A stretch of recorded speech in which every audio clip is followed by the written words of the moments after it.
You and I both know that life doesn't respond to how smart we are, how talented we are, or even how much we know. It responds to our state. Think about it. When you're in a peak state, everything changes. You think differently, you act differently, you make decisions with certainty, you follow through with confidence. But when you're in a disempowered state, the same opportunities can be right in front of you and you'll miss them. Why? Because your mind, your emotions, and your physiology are not aligned. That's where priming comes in. Priming is about conditioning yourself, body, mind, and spirit before the world ever gets a chance to condition you.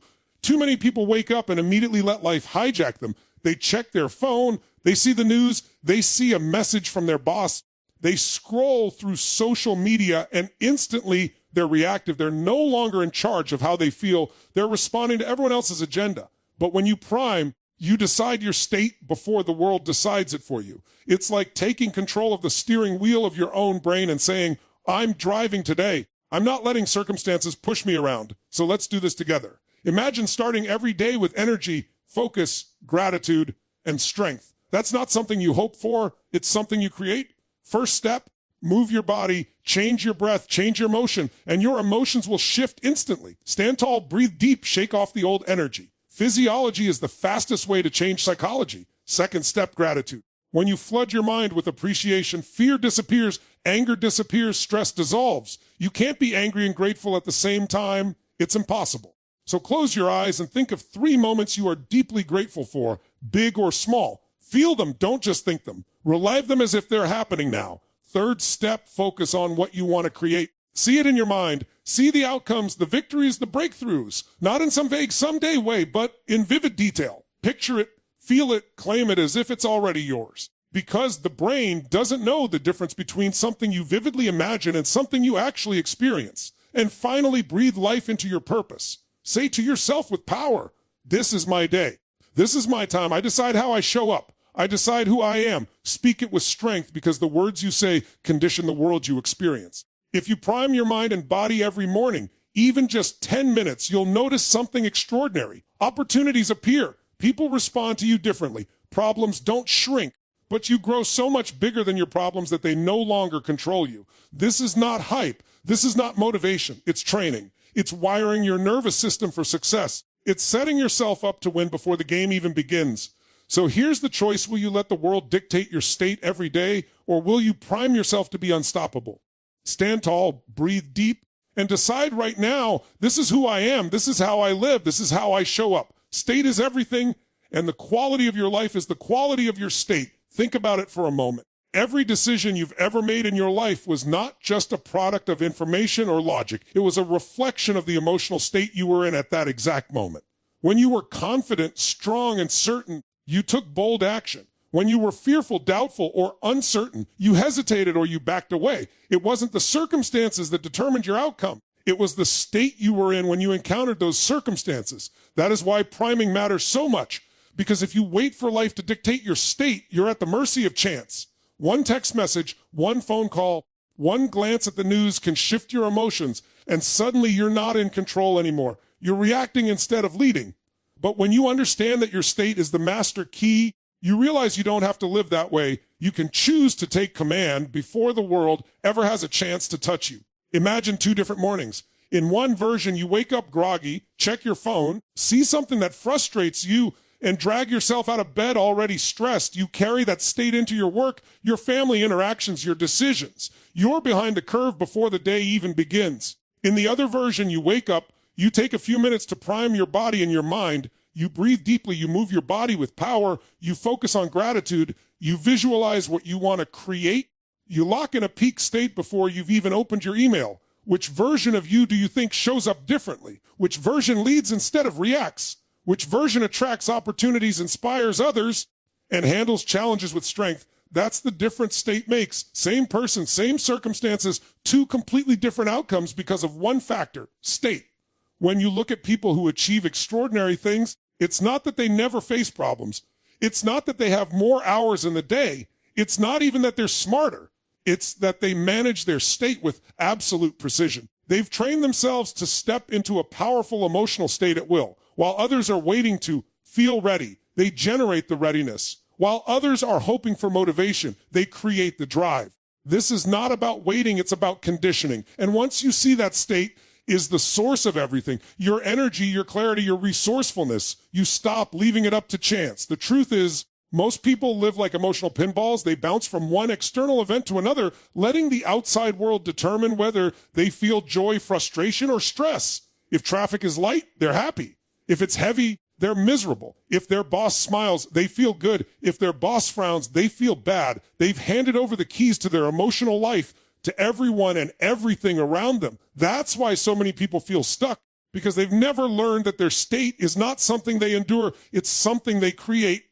And once you understand that, you stop being a slave to circumstances and you become the architect of your experience. Think of state as the lens through which you see the world. If your state is disempowered, every problem looks bigger, every opportunity looks smaller. If your state is empowered, the same problem looks solvable, the same opportunity looks massive. Nothing outside has changed, only the state you're in. It's like putting on a different set of glasses. One pair makes everything look dark and hopeless. Another pair makes everything look bright and possible. The external world hasn't shifted at all, but your perception has, and perception drives action. That's why some people crumble under pressure while others thrive. The difference isn't in the pressure, it's in the state they bring to it. If you've ever had a day where everything seemed to flow, where you were sharp, resourceful, creative, and unstoppable, you've experienced the power of being in a peak state. Ideas came quickly, conversations went smoothly, solutions appeared where there once seemed to be none. That wasn't luck, that was state.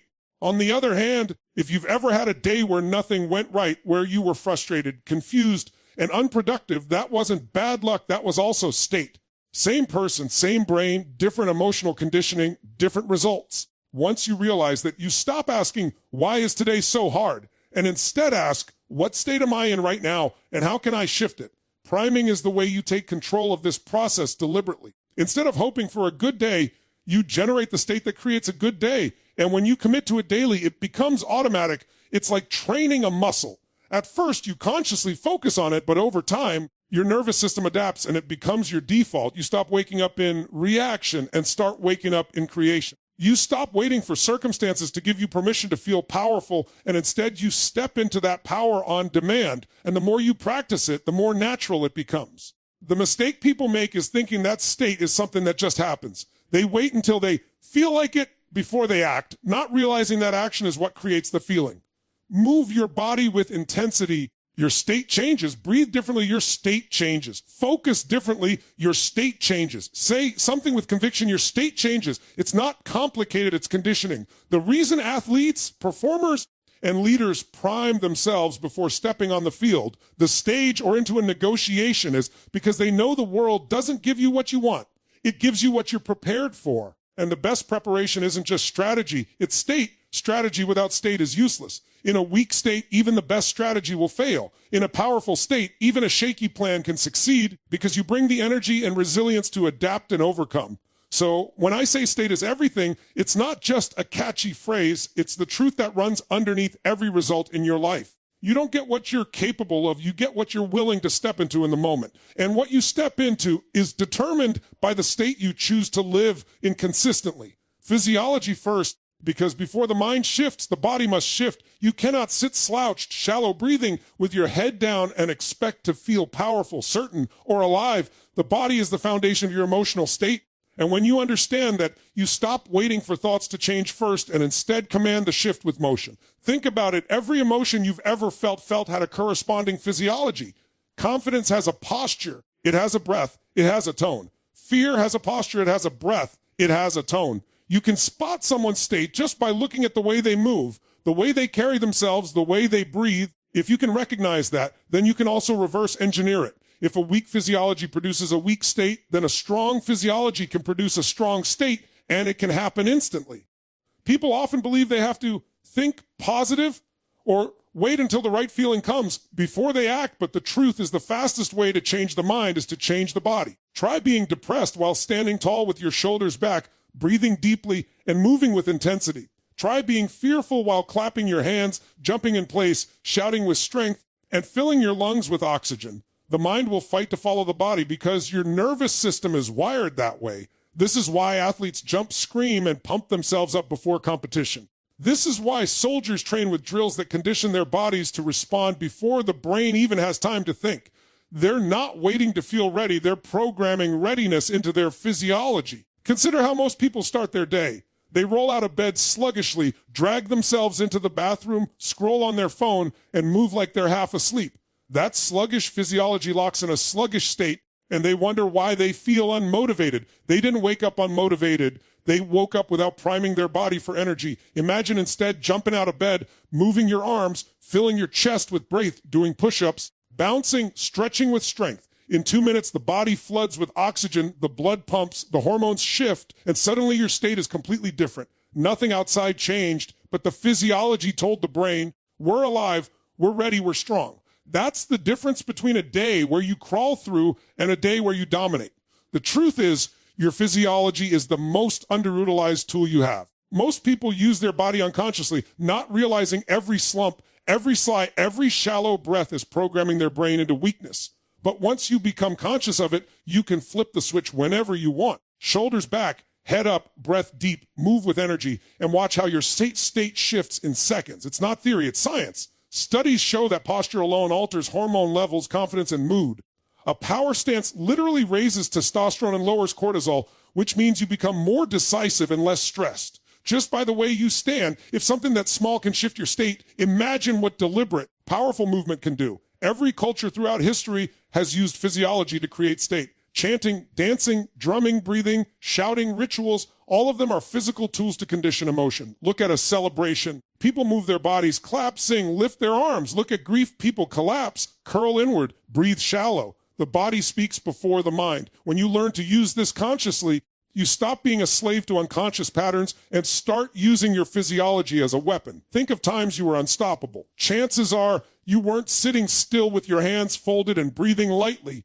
You were moving, speaking with power. Your chest was open. Your breath was strong. Your physiology told your nervous system, we are in control. We are certain we are alive. Now think of times you felt defeated. Your body collapsed. Your head dropped. Your energy drained. The physiology created the emotion. Same human, different body language, different state, different results. That's how much power physiology carries. It doesn't take hours to shift either. In seconds, you can use breath work, movement, posture, and intensity to break out of any negative state. You can be frustrated, angry, fearful, and with a few minutes of priming your body, everything changes. Your brain begins to rewire, your emotions reset, your focus sharpens. It's like rebooting a computer. You don't need to wait for circumstances to shift.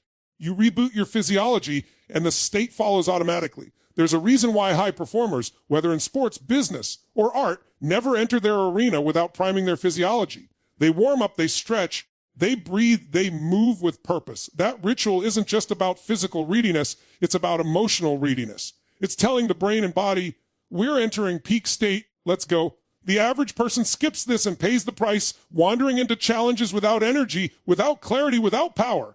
And then they wonder why life feels heavy. It's not life, it's their physiology that's heavy. When you master physiology, you gain the ability to command your state on demand. You're no longer a victim of how you woke up, how the day started, or what external events occur. You can interrupt patterns of fear, stress, and doubt instantly by shifting your breath, your movement, your focus. Instead of spiraling down into negative states, you spiral up into powerful ones that control compounds daily. Do it once, you change a moment. Do it daily, you change your life. If someone is depressed, their body tells the story, slouch, shallow breathing, slow movements. If someone is excited, their body tells the story, upright, energized, moving quickly. You don't have to wait for the story to change. You can rewrite it through physiology. Stand differently, breathe differently, move differently, and your mind will be forced to follow. This is not pretending, it's programming. Your nervous system doesn't ask if it's real. It simply responds to the signals your body gives it. That means you have the power to trick your brain into resourcefulness, into courage, into strength, simply by commanding your body to act as if it's already there. The most successful people in the world know this secret, whether consciously or intuitively. They don't let their body slump into weakness. They walk with purpose, they gesture with conviction, they breathe with power. That physiology reinforces their belief and their state, and the cycle compounds. Success becomes not just what they do, but how they show up, how they carry themselves, how they prime their physiology. Before anything else, gratitude kills fear, because you cannot be fearful, angry, stressed, or resentful in the same moment that you are truly and deeply grateful. The two emotions cannot coexist in the nervous system. Gratitude dissolves the poison of negative emotion the way light erases darkness. If you walk into a dark room and flip on the light, the darkness doesn't fight, it doesn't linger, it simply disappears. That is what gratitude does to fear and anger. Most people don't realize how powerful this is because they treat gratitude like a polite exercise, something you list at Thanksgiving or something you jot down in a journal without feeling. But real gratitude is not intellectual, it is emotional. It's when you close your eyes and relive a moment so vividly that your whole body feels it again. It's when you flood your nervous system with appreciation so strong that it leaves no room for anything else. Think about how you feel when you're stressed. Your body tightens, your breath shortens, your mind races. Now think of a time you felt truly grateful, when you looked at someone you loved, or when you achieved something you once thought impossible, or when you simply felt alive and blessed in a moment of simplicity. In that instant, your body relaxed, your heart opened. Your focus shifted from what was missing to what was present. Fear lives in the future, anger lives in the past, but gratitude anchors you in the present moment. And when you are fully in the present, fear and anger cannot survive. This is why gratitude is not just a nice idea, it is a weapon. It is a tool to shift state instantly. You can be drowning in anxiety, and in 60 seconds of full gratitude, your state can transform. Because gratitude changes your focus. Instead of obsessing over what you don't have, what might go wrong, or what someone did to you, you focus on what's already here, what's already working, what you already treasure. And the brain cannot hold those two patterns at once. Try being angry at someone while vividly remembering a time they gave you love, support, or kindness. The anger breaks. Try being fearful while fully reliving a moment of strength and triumph. The fear dissolves. The brain is not built to hold both emotions simultaneously, so whichever one you feed wins. Gratitude is not about ignoring problems or pretending everything is perfect. It's about giving yourself the emotional fuel to face problems with strength instead of weakness. If you're grateful, you become resourceful. If you're grateful, you see solutions you couldn't see when you were locked in fear. If you're grateful, you connect with people instead of pushing them away. The most resilient people in the world are not those without challenges, but those who have conditioned gratitude so deeply that nothing can steal their sense of perspective. Every morning, if you prime yourself with gratitude, you inoculate your nervous system against stress and fear. You build emotional armor before the day begins, because life will throw things at you. There will be uncertainty, there will be setbacks, there will be moments where fear tries to creep in. But if you've already filled yourself with gratitude, those challenges don't crush you. You meet them with a different lens. Instead of saying, why is this happening to me? You say, how is this happening for me? That shift comes only when you've trained yourself to live in appreciation. When you look at the happiest people, the people with the most joy, it is not always the ones with the most resources, the most money, or the easiest lives. In fact, some of the most grateful people are those who have faced the hardest circumstances. Why? Because they've learned that gratitude is not about conditions, it's about decisions. You don't need everything to go right to be grateful. You can be grateful for the smallest things, the breath in your lungs, the warmth of the sun, the smile of a stranger, the fact that you are alive in this moment. And when you make that your habit, life feels abundant even when circumstances are scarce. The brain is wired with a survival bias. It's designed to look for what's wrong, what could hurt us, what's missing. That's why fear and stress come so easily. But gratitude rewires the brain. Neuroscience shows that practicing gratitude daily strengthens the circuits for joy, resilience, and calm. You literally change the structure of your brain when you practice gratitude with emotion. It's like building a muscle. At first, it takes effort. Over time, it becomes natural. Eventually, your default shifts from scarcity to abundance, from fear to appreciation. That is when life changes, not because the outside world suddenly transformed, but because your internal world did. Think about relationships. When you focus on what's missing in a partner, you'll always feel frustration. When you focus on what you appreciate, you feel love. It's just the same person, the same relationship, but the lens of gratitude changes everything. Gratitude keeps love alive because it reminds you of the gifts you already have instead of the flaws you wish weren't there. Fear kills relationships. Resentment kills connection, but gratitude breathes life back into them. Think about business. A leader who is grateful for their team inspires them to grow, while a leader who only focuses on mistakes creates fear and disengagement. A professional who is grateful for opportunities will seize them with energy, while one who only fears failure will hesitate and miss them. Gratitude doesn't just change how you feel, it changes how you act, and those actions ripple into every area of life. It's not enough to just think gratitude. You must feel it. Words without emotion are empty. You have to stop, breathe, close your eyes, and relive those moments until you feel them in your chest, until your body softens, until your heart opens, until your focus shifts completely. That's when gratitude kills fear, not as an idea, but as an experience. When you practice that daily, you build a shield. Fear may knock, but gratitude refuses to let it in. The power of gratitude is that it connects you to something larger than yourself. When you're grateful, you realize you are supported, you are guided, you are alive in a world full of gifts. Fear makes you small. Gratitude makes you expansive. Fear says, what if I lose? Gratitude says, look at what I've already gained. Fear says, I am not enough. Gratitude says, I already have enough. And when you live in that truth, your life is no longer about surviving. It becomes about living fully, giving fully, and showing up with courage no matter what comes your way. Focus creates reality, because wherever your attention goes, your energy flows.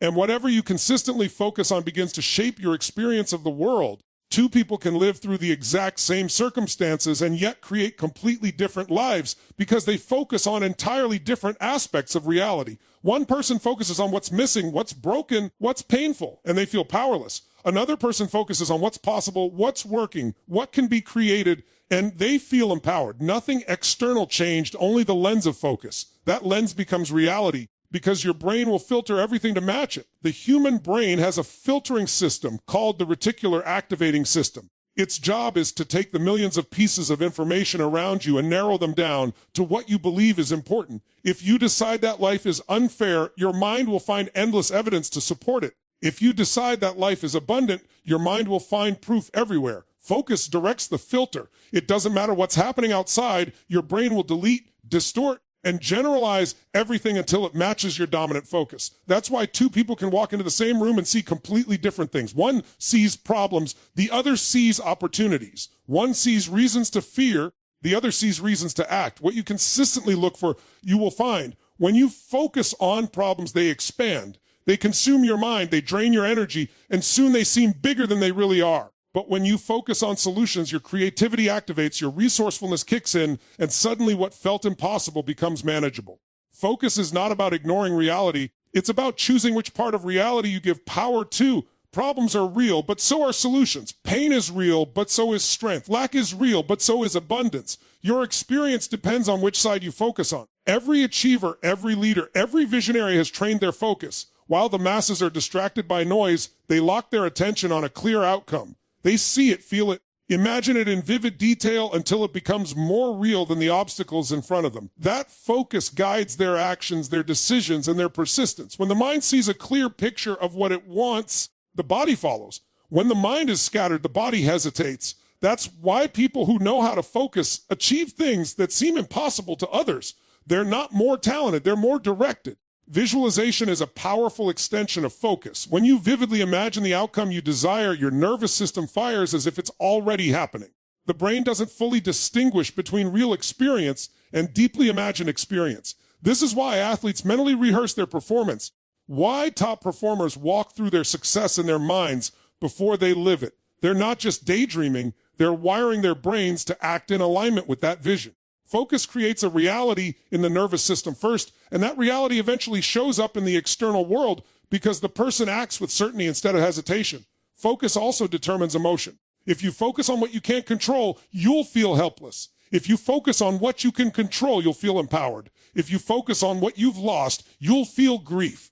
If you focus on what you've gained, you'll feel gratitude. The circumstances don't dictate your feelings, your focus does. Someone can be in a situation where everything seems stacked against them. But if they focus on one thing they can influence, they feel momentum. Another person can be in the same situation and focus only on the unfairness, and they spiral downward. The power is not in the situation, it's in the focus. Distraction is the enemy of focus, and the modern world is full of it. Notification, social media, endless streams of information pulling attention in every direction. People wonder why they feel anxious, unfulfilled, and stuck. It's because their focus is fractured. They're giving their most precious resource, attention, to things that don't move them forward. Every time you focus on trivial things, you weaken your ability to focus on meaningful things. But when you train your focus, you reclaim power. You choose what deserves your attention and what doesn't. You decide which seeds to water, because whatever you water grows. Think about planting a seed in the soil. If you water it, nurture it, and give it sunlight, it grows into something strong. If you ignore it, it dies. Focus is the sunlight and water of your life. Wherever you direct it, growth happens. If you focus on problems, they grow. If you focus on opportunities, they grow. If you focus on fear, it expands. If you focus on courage, it expands. It's not magic. It's the simple truth of how the mind works. Focus is also contagious. What you focus on radiates into the people around you. If you focus on negativity, you spread negativity. If you focus on possibility, you inspire possibility. Leaders set the tone of focus for their teams. Parents set it for their children. Friends set it for each other. When you discipline your focus, you not only change your reality, you influence the reality of everyone connected to you. You have to train focus the same way you train a muscle. Meditation, visualization, goal setting, gratitude, all of these are practices of focus. They strengthen your ability to direct your mind where you choose instead of letting it wander aimlessly. Left untrained, focus will drift to fear, to problems, to distractions. Trained, it becomes a weapon. It cuts through noise. It locks onto vision. It makes what you want inevitable because you refuse to give energy to anything else. There's a reason why when you buy a new car, you suddenly see that model everywhere. It's not that more cars appeared. It's that your focus shifted. Your brain tuned in to that pattern. Life works the same way.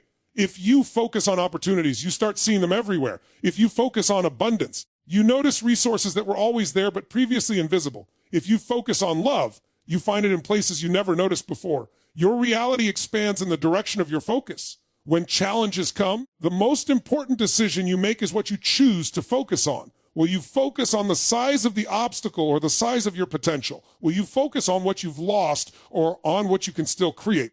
Will you focus on what drains you or on what strengthens you? Each choice shapes the reality you experience. And the truth is, the external world is never as powerful as the internal world you build through focus. Training daily is the difference between temporary motivation and permanent transformation, because repetition is what wires habits into your nervous system. Most people treat personal growth like a one-time event. They listen to something inspiring, they get fired up for a moment, they take a little action, and then they fall back into their old patterns. Why? Because they never conditioned the change. They never repeated it until it became automatic. If you go to the gym once, you don't get strong. If you meditate once, you don't master your mind. If you practice gratitude once, you don't rewire your brain. Growth is not built in a moment. It's built in the rituals you repeat daily. What you do consistently is who you become, not what you do occasionally. Training daily means understanding that your state, your focus, and your physiology are like muscles. If you don't use them, they weaken. If you train them, they strengthen. Every day you condition yourself, you're carving a deeper groove in your nervous system. At first, it takes conscious effort, but over time it becomes second nature. You don't think about brushing your teeth because you've done it thousands of times. Imagine if priming your body, your mind, and your emotions became as automatic as brushing your teeth. Imagine if every morning without hesitation you dropped into gratitude, you energized your body, you focused on your vision. How different would your life feel after a week, a month, a year of that discipline? The mistake people make is thinking they need intensity without consistency. They wait for big breakthroughs, long sessions, massive effort once in a while. But intensity without consistency dies. Consistency with even small effort creates exponential change. 10 minutes a day of training your state will outperform 1 hour once a month. It's not about how long, it's about how often. Frequency beats intensity because frequency rewires the nervous system. It creates automaticity, and automaticity is freedom. When you no longer have to think about showing up powerfully because it's who you are, then you've crossed from temporary change into lasting transformation. Training daily also keeps you ahead of life's challenges. You don't practice resilience in the middle of a storm.